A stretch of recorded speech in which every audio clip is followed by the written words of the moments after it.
Bien-aimés frères et sœurs, vous connaîtrez la vérité et la vérité vous affranchira. Ça, c'est pas moi qui le dis, c'est la Bible qui le dit. Mais moi, je vous dis mieux.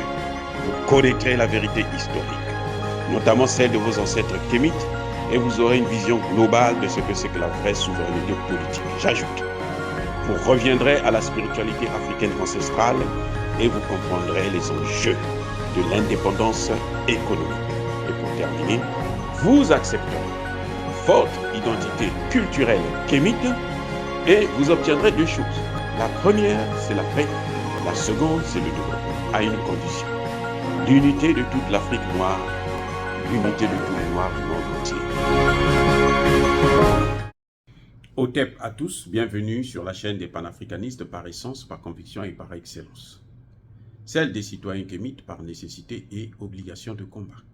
Nous sommes une chaîne qui n'est guidée que par nos ancêtres et rien que par les ancêtres qui appartiennent à l'égrégore du monde noir. Par conséquent, nous ne croyons en aucun Dieu venu de l'étranger. Toutefois, cette vidéo n'est aucunement destinée à inciter à la haine ou à la violence, car nous menons un combat qui est d'abord et avant tout spirituel, intellectuel et démocratique. Ensuite, il est politique, géopolitique et géostratégique.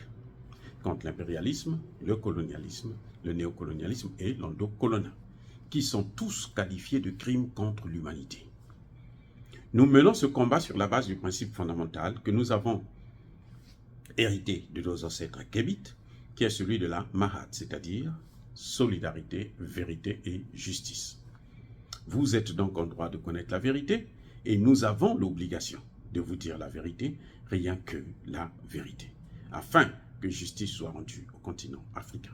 Et ça, c'est notre modeste contribution dans cette noble lutte en faveur de la souveraineté, la dignité, la solidarité et l'unité africaine. C'est exactement ça que nous appelons le panafricanisme. Bien-aimés frères et sœurs, les résultats sont tombés.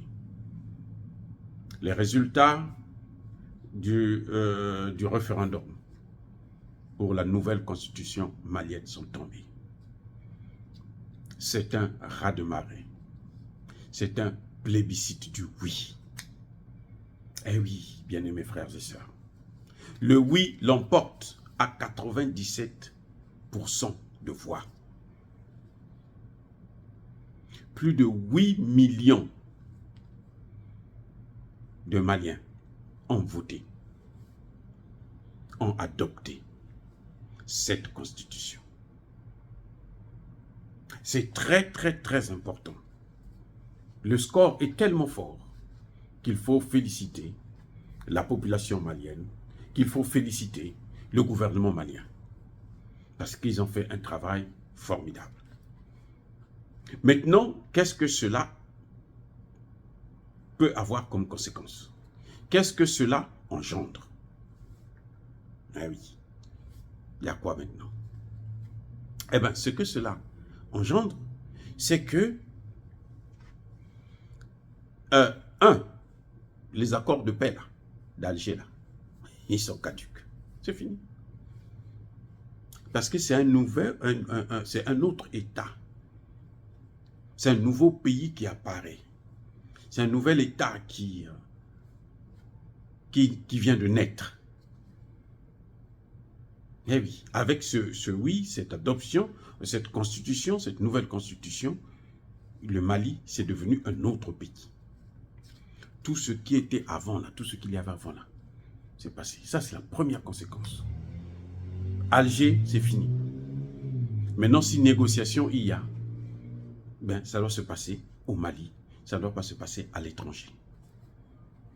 Surtout pas sous la tutelle des Français ou des Nations Unies. Le oui de cette constitution a une autre conséquence. C'est que les Nations Unies n'ont plus de raison pour être là. Ils doivent partir. On n'a plus besoin d'eux. Le pays a maintenant une constitution et le pays est un pays souverain qui est en train de maîtriser maintenant les questions de sécurité. Donc, il peut organiser les élections seul. Parce que de toutes les façons, malgré la présence des Nations Unies, il n'y a jamais eu la paix. Il y a toujours des attentats. Alors que c'est une mission de la paix. Une mission de la paix qui vient pendant 10 ans, ne fait pas son travail correctement, n'a aucun résultat probable, je ne vois pas pourquoi on peut continuer avec cette mission. Cette nouvelle constitution, donc, est aussi un signe, un point fort qui montre que les Nations Unies n'ont plus de raison de rester encore au Mali. On n'a plus besoin de renouveler le mandat de la mission des Nations Unies. Ça n'a aucun sens. Eh oui. Si les Nations Unies viendront lors de l'organisation des élections pour qu'ils puissent observer, comme ils ont toujours ce qu'ils ont à faire, c'est ça qu'ils savent faire le mieux, d'ailleurs, et mal. Pour eux, c'est la seule chose qu'ils font bien, mais ils font ça mal, en fait, puisque là où il y a les Nations Unies, eh ben, la transparence trépasse. Là où ils passent, la transparence trépasse. Aussi simple que ça. Maintenant, la plus grande conséquence, la plus importante de ce vote-là, l'enjeu le plus important, c'est le fait que cette constitution efface, annule tous les accords qu'il y a eu avec la CEDEAO, avec les CCI, avec...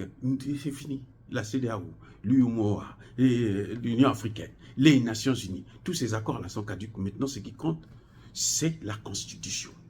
Que dit la Constitution? Eh oui.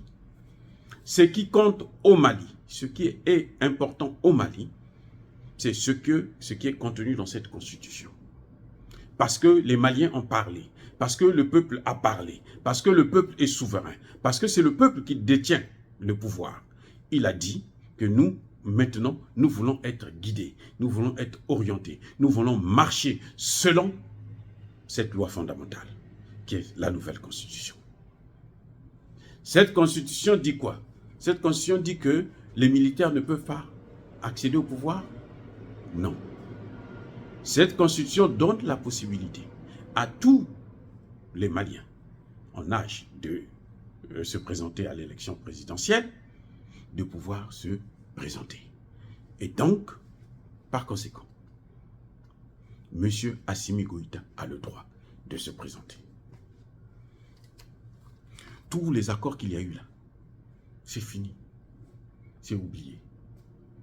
Avec cette constitution, on n'a plus besoin de dire que les militaires ne doivent pas gouverner, que les militaires doivent donner le pouvoir aux civils. Le général de Gaulle était un militaire. Les États-Unis ou les Nations Unies n'avaient jamais demandé au général de Gaulle « Oh, tu ne dois pas te présenter ». Le général de Gaulle s'est présenté et il a été battu. Il a été vomi, chassé par le peuple français. C'est comme ça que de Gaulle est parti.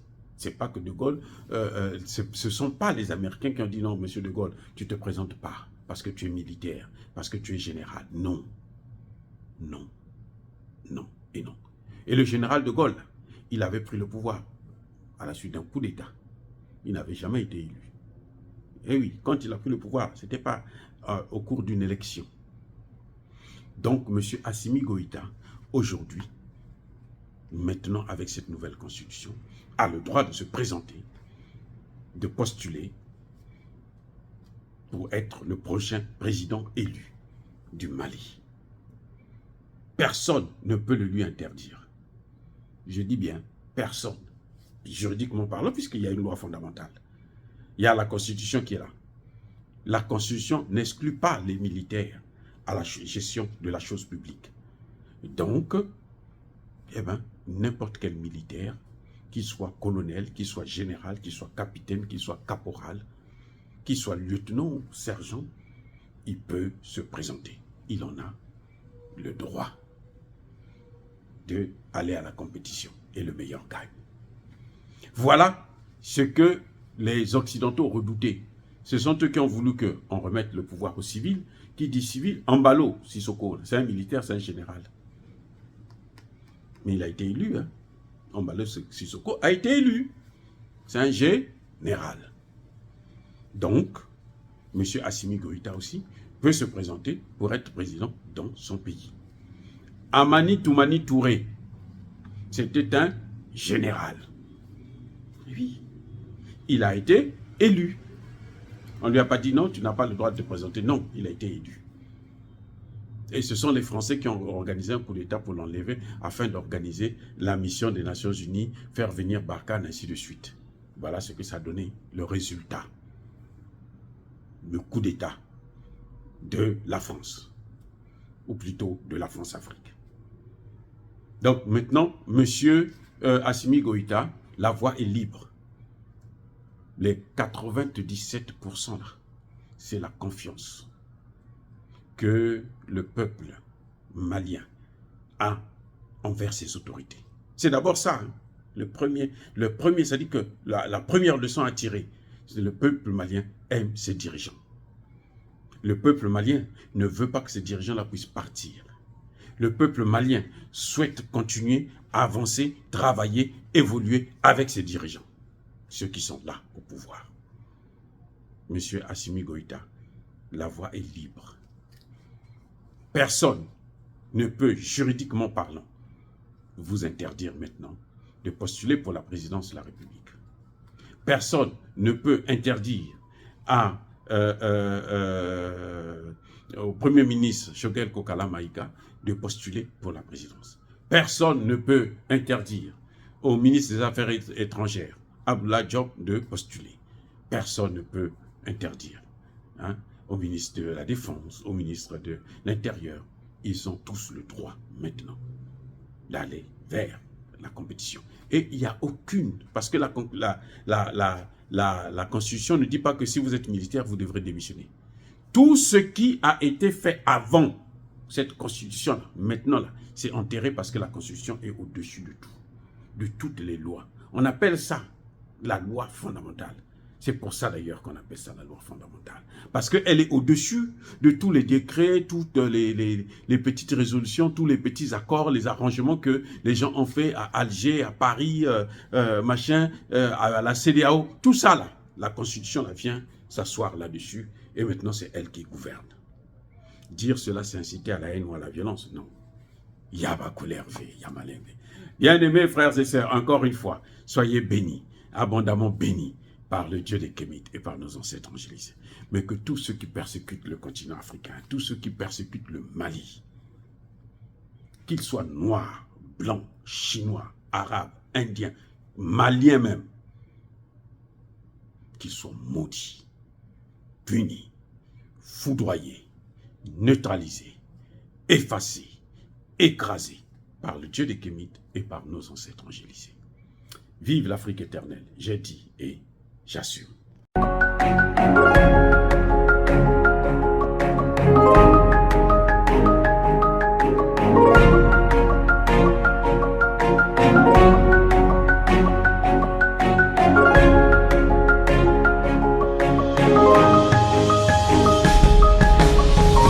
Eux, ils marchent par la foi et non par la vue. Mais moi, je vous conseille vivement de marcher par la connaissance scientifique et historique, notamment celle de nos ancêtres kémites, par les 5 sens et par l'intelligence. Abou Abia.